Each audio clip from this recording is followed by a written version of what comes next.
Now group 3a, it includes boron, aluminium, gallium, indium and thallium. Their valency shell contains 3 electrons. They exhibit a valency of 3+ and form M3+ ions. Except boron, they are highly electropositive elements, that is having metallic character, which increases down the group due to increase in atomic volume. Boron is metalloid. A metalloid is an element which has some properties of metals and some properties of non-metals. कह रहे हैं boron के अलावा, boron जो इसका first element है उसके अलावा बाकी जितने भी इस ग्रुप के एलिमेंट्स हैं उनके मेटालिक कैरेक्टर स्ट्रॉन्ग होते हैं और वो डाउन द ग्रुप इंक्रीज़ होते चले जाते हैं. मेटलॉइड का मतलब ये स्टूडेंट्स कि उसमें जो प्रॉपर्टीज़ हैं वो ना तो प्योर मेटल्स की हैं ना तो प्योर नॉन मेटल्स की हैं, बल्कि उन दोनों का कॉम्बिनेशन मौजूद है. ठीक है, कुछ प्रॉपर्टीज़ मेटल्स और कुछ प्रॉपर्टीज़ नॉन मेटल. तो ऐसे एलिमेंट्स को हम कहते हैं दे आर मेटलॉइड्स. सही. तो यहाँ पे ये कह रहे हैं कि मेटलॉइड जो बोरॉन है वो इतना ज़्यादा इलेक्ट्रोपॉजिटिव नहीं होता, मतलब उसमें इलेक्ट्रॉन रिड्यूस होने की टेंडेंसी इतनी ज़्यादा नहीं होती जितने बोरॉन के अलावा वाले एलिमेंट्स की होती है. सही. और वजह यही है कि वो मेटलॉइड है तो इसलिए उसकी टेंडेंसी थोड़ी कम हो जाती है. M3+ आयन मीन्स कि वो अपने 3 इलेक्ट्रॉन्स को रिड्यूस करके और इस तरह के आयन क्रिएट कर लेता है. राइट. ये देखिए यहाँ पे इनके वैलेंस शेल में 3 इलेक्ट्रॉन्स हैं, इसलिए इनको हम ग्रुप 3 में प्लेस कर रहे हैं. 4a पे मूव करते हैं. Carbon family includes carbon, silicon, germanium, tin and lead. Their valence shell contains 4 electrons. Carbon, silicon and germanium form covalent compound, whereas tin and lead exhibit a variable valence of 2 and 4. Of these elements, C is non-metal, silicon and germanium are metalloids, tin and lead are metals. अच्छा, ये tin का symbol SN है और इसका PB है. वो इसलिए है क्योंकि ये जो सिंबल है ना ये इनके ओल्ड नेम्स पर बेस है. टेन इसका न्यू नेम है तो इसलिए यहाँ पे सिंबल और नेम में थोड़ा सा डिफरेंस है. Same in the case of lead. ठीक है. अच्छा, यहाँ पे ये कह रहे हैं कि 4a का मेंबर है तो वैलेंस शेल में कितने इलेक्ट्रॉन्स होंगे 4. अच्छा, यहाँ पे जो कंडीशन है ना वो थोड़ी सी हम कह सकते हैं कि हाफ स्टेबल की कंडीशन बनती है. वो इसलिए क्योंकि देखो वैलेंसी को कंप्लीट करने के लिए वैलेंस शेल में 8 इलेक्ट्रॉन्स प्रेजेंट होने चाहिए. सही है. अब अभी तक कोई ऐसा केस नहीं आया था कि जिसमें हाफ कंडीशन आ जाए. यहाँ पे 4 फिल्ड है और 4 ही की नीड है. तो ऐसे केस में होता ही है कि अब इनके पास डबल टेंडेंसी है कि या तो ये अपने चारों इलेक्ट्रॉन्स को लूज़ कर दें या फिर किसी के 4 इलेक्ट्रॉन्स को गेन कर दें. सही है. तो ये कार्बन फैमिली में ज़रा सा मिक्स स्ट्रक्चर मौजूद होता है. अच्छा, अब यहाँ पे कह रहे हैं कि ये कोवेलेंट कंपाउंड्स बना रहे होते हैं नॉर्मली. कोवेलेंट कंपाउंड मीन्स कि ये शेयरिंग ऑफ इलेक्ट्रॉन्स करते हैं. ठीक है. ये अपने आयन्स को कम्प्लीटली ट्रांसफ़र करने के बजाय, इलेक्ट्रॉन्स को ट्रांसफ़र करने के बजाय इनकी कोशिश होती है कि ये इलेक्ट्रॉन्स को शेयर करके अपना जो भी बॉन्ड है, जो भी एटम है उसको स्टेबल करने की कोशिश करें. अब इनमें से कौन से नॉन मेटल्स हैं, मेटलॉइड्स हैं, इन्होंने आपको बताया है. Down the group, atomic radii and volumes increase due to the addition of a new shell, and for the same reason, metallic character increases down the group. C and Sn exist in different allotropic form. इनकी allotropic forms भी बन जाती हैं. किस किस की? Carbon की बन जाती हैं और टिन की बन जाती हैं. अच्छा, यहाँ पे वही वाली प्रॉपर्टीज़ यूज़ हुई हैं जो ग्रुप 1 और 2 में डिस्कस की थी कि एटॉमिक रेडियस और उसका वॉल्यूम बढ़ता चला जाता है with respect to the new shell. जैसे जैसे ग्रुप में नीचे की तरफ जाते हैं शेल इंक्रीज़ होता है और इस वजह से रेडियस इंक्रीज़ हो जाता है. ठीक है. अच्छा, रेडियस इंक्रीज़ होने की वजह से होता ये कि इनका मेटालिक जो प्रॉपर्टी है वो भी इंक्रीज़ होना स्टार्ट हो जाती है. ग्रुप 5 की बात करते हैं. Includes nitrogen, phosphorus, arsenic, antimony and bismuth. Of these elements N and P are non-metals and arsenic and antimony are metalloids and bismuth is a metal. The valence shell contains 5 electrons. There is a large variation of properties as we go down the group. Okay, nitrogen exists as a diatomic molecule and forms a number of oxides like this. Due to small atomic size and large ionization potential, nitrogen has a tendency to accept 3 electrons to form nitride ion.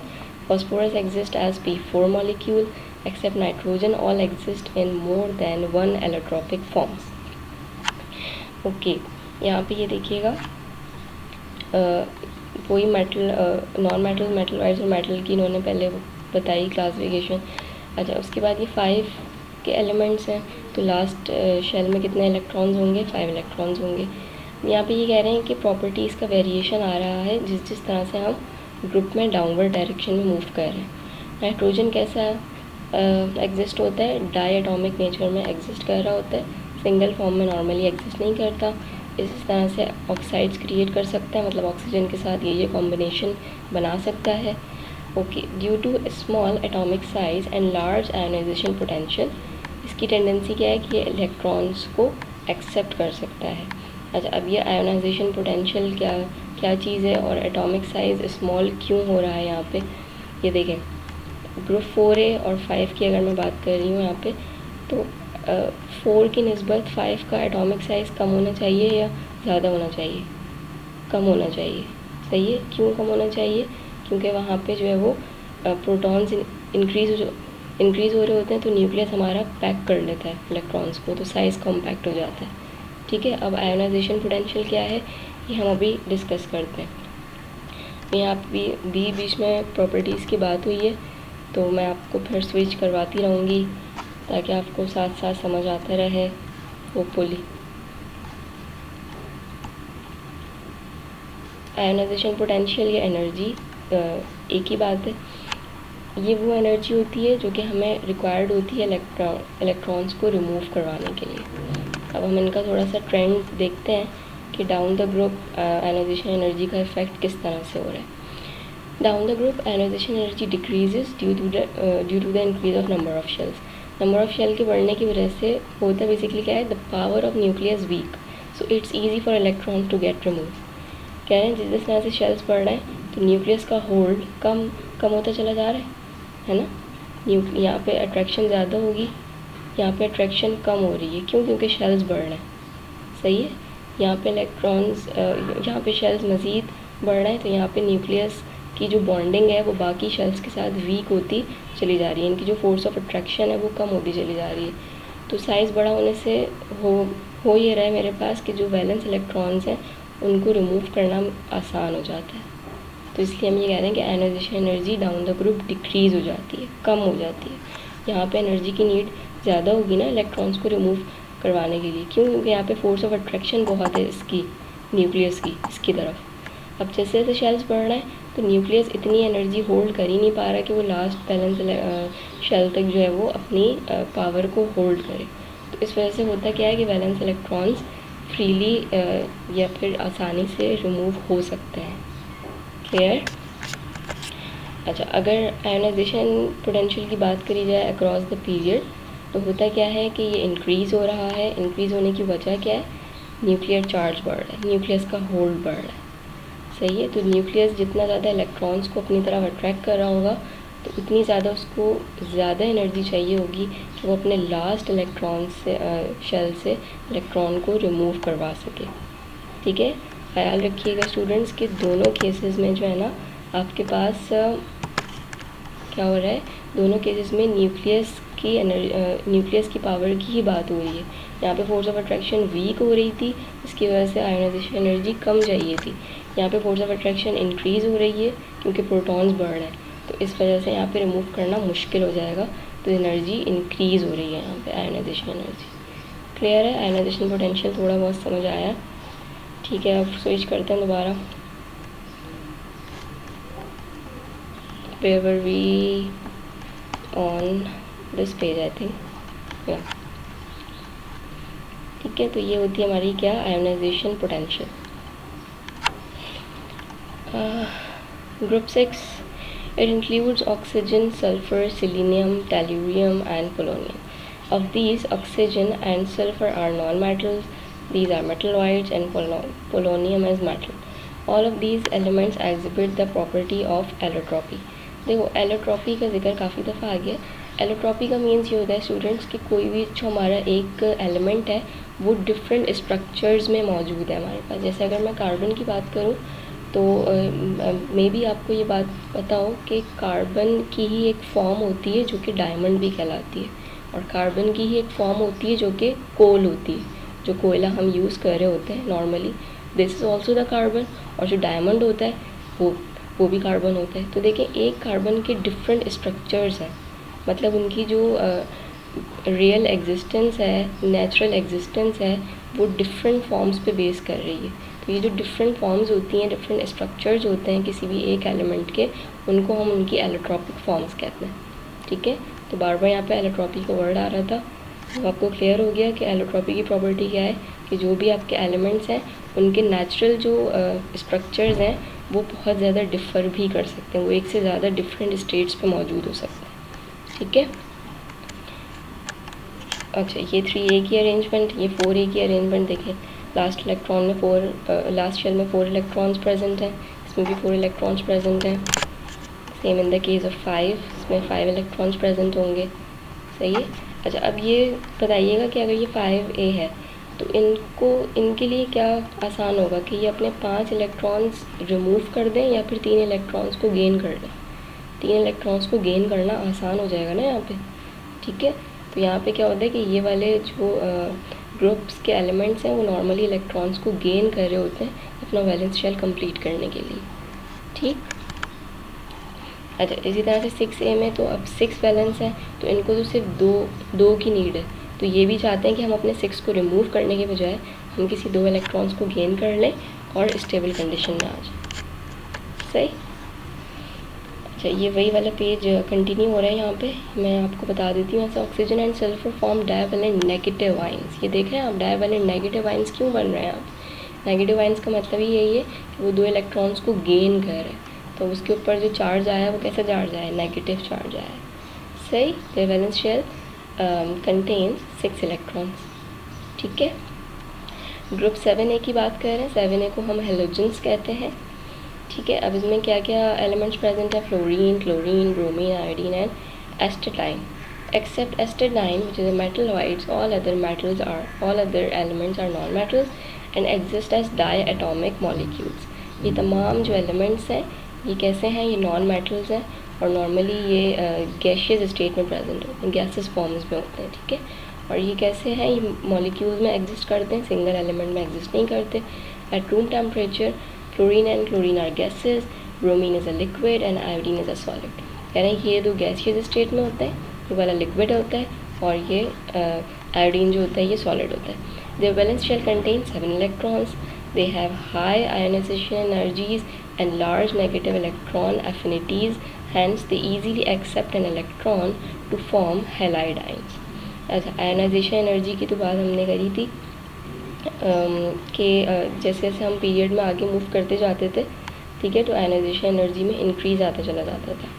सही है, मतलब उसमें से electron को remove करना मुश्किल होता जाता था। अब ये इलेक्ट्रॉन एफिनिटी क्या चीज़ है, अब देखें यहाँ पे एक न्यू प्रॉपर्टी आ गई है। It's time to switch to the new property, electron affinity. थोड़ा सा लेक्चर जो है वो डिसकंटिन्यूड हो रहा है क्योंकि प्रॉपर्टीज़ की डिस्कशन ही ऐसे करी हुई है, तो not my problem, fine. Electron affinity क्या चीज़ है, ये वो एनर्जी है जो कि इलेक्ट्रॉन को गेन करने के लिए रिक्वायर्ड है। There is a difference, ionisation energy के टाइम पे इलेक्ट्रॉन रिमूवल की बात हो रही थी, यहाँ पे गेनिंग ऑफ इलेक्ट्रॉन की एनर्जी की बात हो रही है, इसको हम इलेक्ट्रॉन एफिनिटी कहते हैं। अब इनका थोड़ा देखते हैं ट्रेंड क्या है अक्रॉस द पीरियड और डाउन द ग्रुप। पहले डाउन द ग्रुप डिस्कस कर लेते हैं। Electron affinity decreases due to the increase of number of shells. देखिए नंबर ऑफ शेल्स वाले तो अरेंजमेंट सभी में क्योंकि वो हैं ही इसी पे बेस, ग्रुप जो है वो शेल्स की वजह से ही बेस हुए हैं। ठीक है, तो अब क्या मसला आ रहा है भाई, causes the power of nucleus weak, so less energy is release due to less attraction.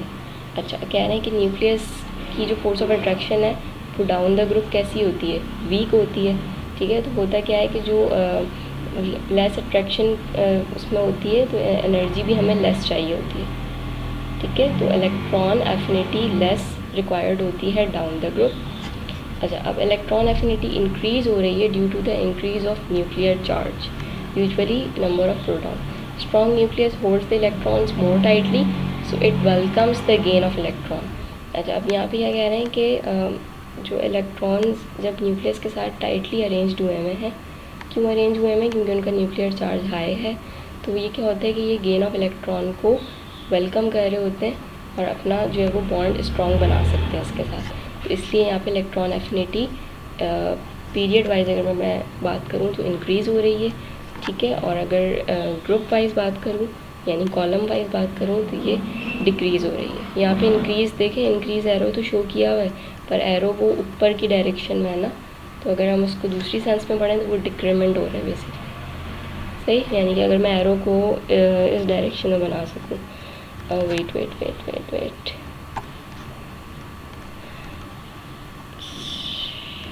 अगर मैं एरो को इस डायरेक्शन में बना दूँ, ठीक है, तो मैं यहाँ पे लिख सकती हूँ ना कि ये डिक्रीज़ हो रहा है, और अगर एरो इस डायरेक्शन में होगा तो इंक्रीमेंट उसी डायरेक्शन में होगी। सही, ओके।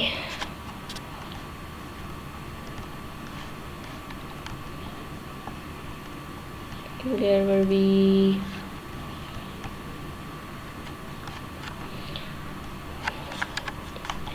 फाइन, आयनाइजेशन एनर्जीज़ भी हाई होती हैं और इलेक्ट्रॉन एफिनिटीज़ भी होती हैं हाई, ठीक है। तो इसकी वजह से होता क्या है कि ये एक्सेप्ट कर लेते हैं इलेक्ट्रॉन को इजीली और अपना आयन कंप्लीट करते हैं और हेलाइड आयन बन जाते हैं। ये देखिए -1 का चार्ज आता है इसके ऊपर, क्योंकि एक इलेक्ट्रॉन की कमी होती है, ठीक। ग्रुप 8 है इनर्ट और नोबल गैसेस। इनर्ट और नोबल गैसेस का मतलब क्या है कि ये फिल्ड है, ये कंप्लीट है, ये अपने स्टेबल स्टेट में मौजूद है। 8A का मतलब क्या है कि उनके वैलेंस शेल में 8 इलेक्ट्रॉन्स हैं और 8 पे ही स्टेबिलिटी अचीव हो जाती है।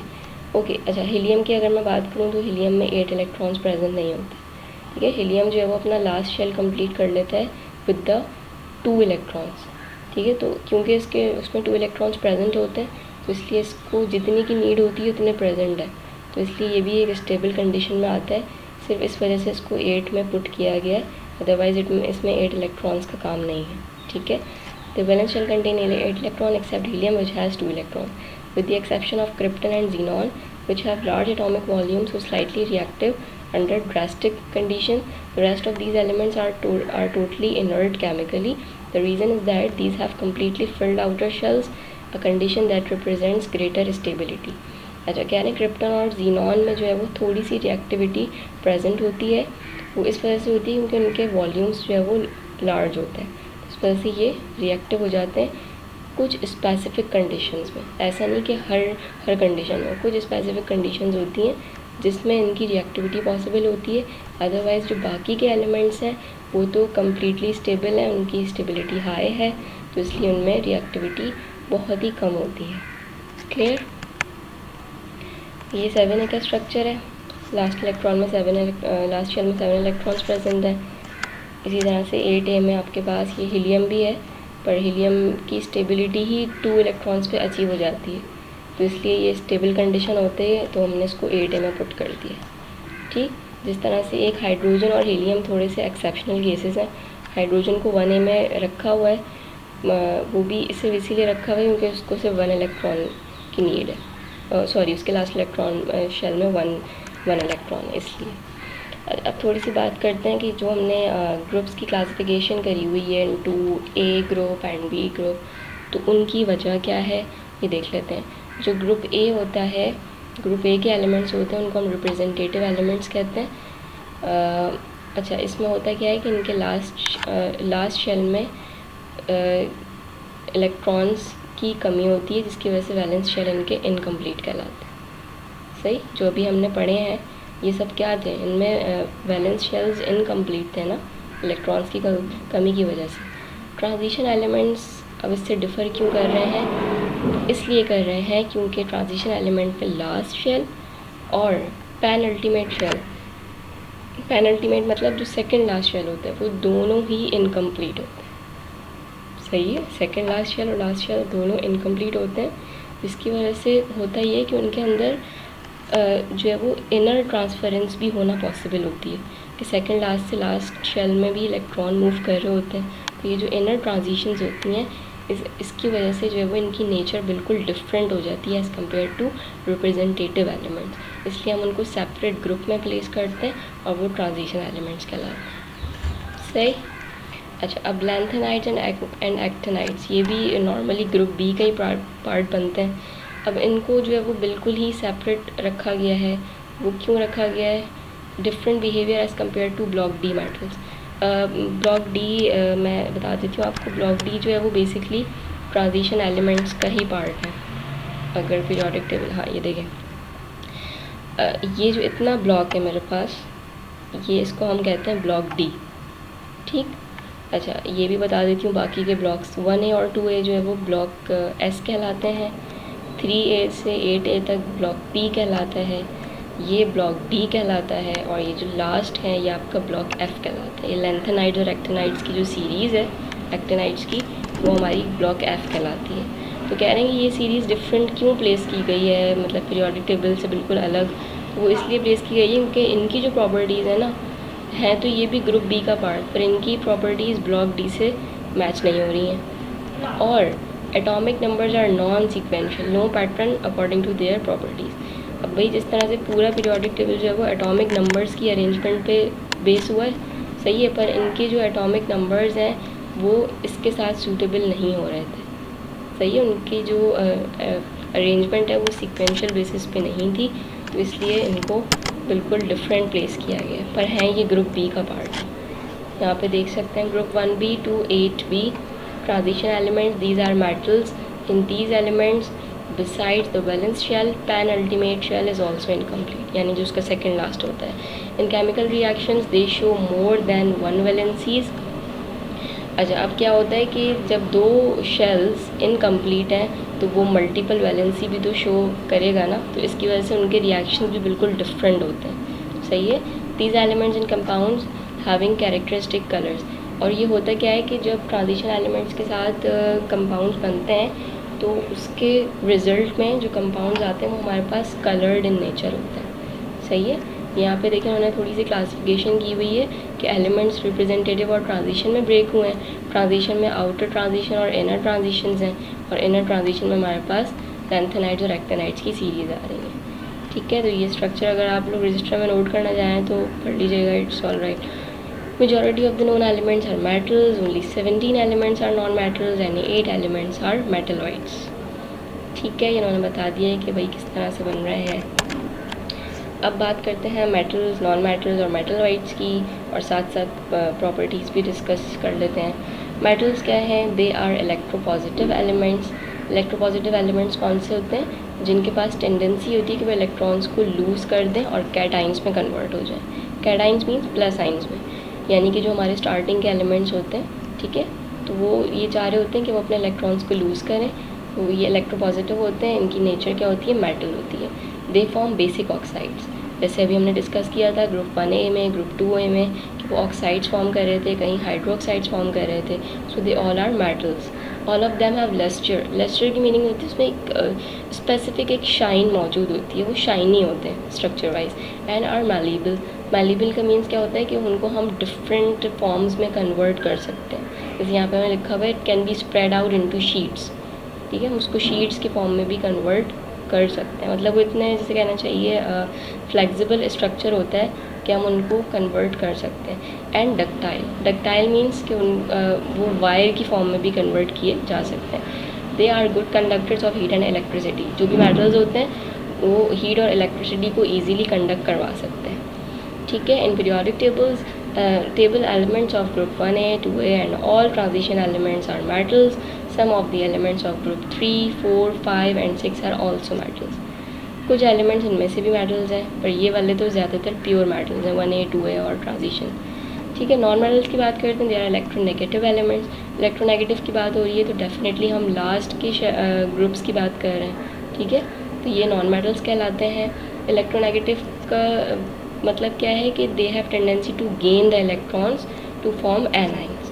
इलेक्ट्रॉन गेन करने की एबिलिटी होती है, सही है। गेन करने की एबिलिटी इसीलिए होती है क्योंकि उनके पास ऑलरेडी थोड़े स्टेबल इलेक्ट्रॉन्स हैं, ज़्यादा तादाद में इलेक्ट्रॉन्स प्रेजेंट हैं, तो वो कोशिश करते हैं कि वो मज़ीद गेन करके स्टेबल हो जाए। एसिडिक ऑक्साइड्स बनाते हैं। जिस तरह से मेटल में बेसिक ऑक्साइड्स बनते हैं, यहाँ पे जो हमारे पास कंपाउंड्स बनते हैं उनकी जो नेचर होती है वो एसिडिक होती है, एसिड्स बना रहे होते हैं। They are bad conductors of heat and electricity and most of them are gases, ठीक है। अच्छा, ये एलिमेंट्स कौन से ब्लॉक में लाई करते हैं? पी ब्लॉक में। अब ये ब्लॉक्स की क्लासिफिकेशन कैसे हुई है कि आपका अभी इस लेवल पे इतना ज़्यादा यूज़फुल नहीं है, तो मैं ब्लॉक्स की कैटेगराइजेशन में नहीं जा रही हूँ, और आपकी बुक में भी ब्लॉक्स की कोई कैटेगराइजेशन नहीं है।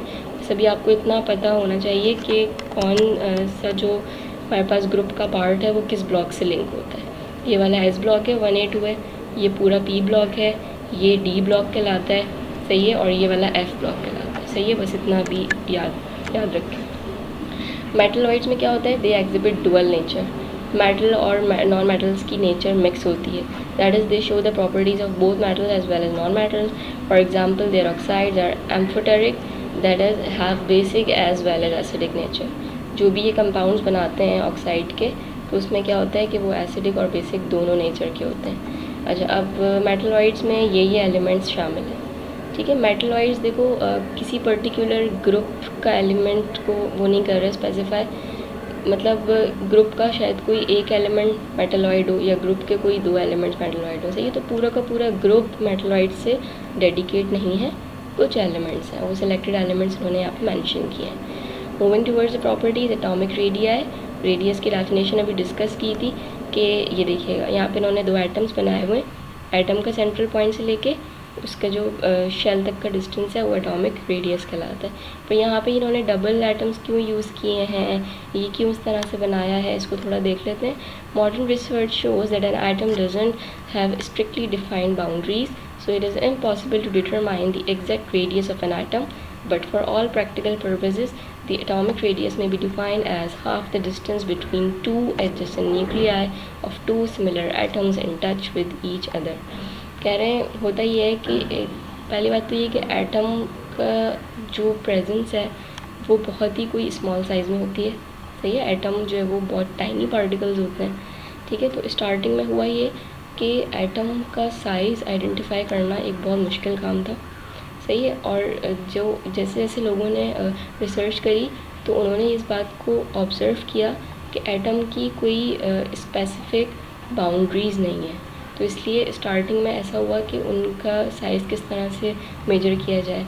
तो फिर क्या किया कि सेम एटम को ही डबल टाइम कंसिडर किया गया, मतलब ऐसे आप सपोज़ करें कि ये सोडियम का एटम है तो एक और सोडियम के एटम को कंसिडर किया गया। अब जब एक चीज़ उसी की मल्टीपल फॉर्म में प्रेजेंट होगी तो जाहिर सी बात है उसके साइज़ को ऑब्ज़र्व करना थोड़ा सा आसान हो जाएगा बनस्बत इसके कि मैं सिर्फ सिंगल एटम को ऑब्ज़र्व करती रहूँ, ठीक है। तो इसलिए 2 एटम्स को ऑब्ज़र्व किया गया था और उन दोनों के सेंटर्स के डिस्टेंस को फाइंड आउट किया गया, ठीक। और फिर जिस चीज़ को डिफ़ाइन किया गया कि एटॉमिक रेडियस कैसे डिफ़ाइन करें, so half the distance between 2 adjacent nuclei of similar atoms. 2 adjacent nuclei means एक न्यूक्लियस ये रहा, दूसरा न्यूक्लियस ये रहा। एडजेसेंट इसको इसलिए कह रहे हैं क्योंकि ये सिमिलर एटम्स के हैं। एडजेसेंट की मीनिंग क्या होते हैं कि बिल्कुल उसके सिमिलर होने चाहिए, ठीक। तो हाफ द डिस्टेंस क्या है कि यहाँ से लेकर यहाँ तक का डिस्टेंस सिर्फ एटॉमिक रेडियस कहलाएगा, ये एरो से भी बताया हुआ इन्होंने, सही। तो ये तो पूरा एक समझ लें आप, it is kind of a diameter, और डायामीटर को मैं हाफ़ कर दूँ तो रेडियस बन जाता है, ठीक है। तो ये इन्होंने पहले इसको रेडियाई फॉर्म में फाइंड आउट किया था कि 2 एटम्स का हम मिडिल पॉइंट का डिस्टेंस लें, सही। फिर उसको जो हाफ़ कर दें तो वो हाफ़ क्या कहलाता है, एटॉमिक रेडियस कहलाता है, सही। Atomic radius depends upon the number of shells and nuclear charge in an atom. जैसे अभी जब हम प्रॉपर्टीज़ पढ़ रहे थे तो मैंने आपको पूरा दिखाया था अलग से कि किस तरह से शेल्स इंक्रीज़ हो रहे हैं और न्यूक्लियर चार्ज बढ़ता चला जा रहा था, ठीक है। In the periodic table the atomic radii increase down the group due to addition of new shell in each atom, but in a period the atomic radii decrease from left to right due to increase in number of protons, that is increase in nuclear charge, which results in a stronger pull on orbiting electrons by the nucleus. The variation of atomic radii in a group and a period is shown as following tables। ये वही वाले elements हैं जिनको मैंने use किया था, ये देखें, सही है, उन्हीं एलिमेंट्स की बात हो रही है। तो यहाँ पे हमने ऑलरेडी इसको एक्सप्लेन किया हुआ है, मैंने आपको बताया भी था शुरू में, मैं इसको दोबारा से एक्सप्लेन नहीं कर रही हूँ। ये आप देख सकते हैं कि रेडियस यहाँ पे किस तरह से इंक्रीज़ हो रहा है, ठीक। आयनाइजेशन एनर्जी भी डिस्कस कर ली है, दोबारा इसको पढ़ देती हूँ।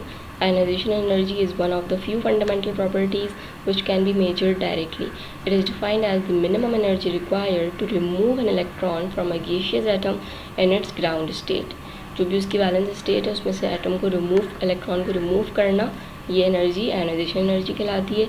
It is measured in kilo joules per mole और electron volt per atom. Ionization energy depends upon atomic size and nuclear charge. The higher the ionization energy, the more difficult is to remove an electron. जैसे जैसे देखें nuclear charge उसका increase होगा तो electrons tightly hold होते चले जाएंगे, तो इसकी वजह से इलेक्ट्रॉन को रिमूव करना डिफ़िकल्ट होता चला जाएगा. इन्होंने हमें एक एग्जांपल दिया है कि हाइड्रोजन की आयनाइजेशन एनर्जी इतनी है. Down a group in the periodic table, the ionization energy decreases because the addition of a new shell decreases the hold of nucleus on valence electron. Ionization energy increases from left to right in a period because the addition of protons in the nucleus increases the nuclear charge, thereby increasing the force of attraction on electrons. The amount of energy required to remove first electron is called first ionization energy. For subsequent electrons, it is called second, third. अगर एक electron remove हुआ है तो first ionization कहेंगे, अगर एक से ज़्यादा रिमूव हुए हैं तो फिर वो सेकंड या थर्ड आयनाइजेशन एनर्जी कहलाएगी. जी स्टूडेंट्स, ये जो एक्सप्लेनेशन है ये मैंने ऑलरेडी यहाँ पे कवर की हुई है. जो अभी बताया था मैंने आपको पूरा कि भाई डाउन द ग्रुप इसमें किस तरह से जो है वो ये डिक्रीज़ हो रहा है और पीरियड वाइज ही किस तरह से इंक्रीज़ हो रहा है. ठीक है, तो ये वही सारी बात है, मैं उनको दोबारा से एक्सप्लेन नहीं कर रही क्योंकि स्टार्ट ऑफ द लेक्चर में मैंने की हुई है. सही.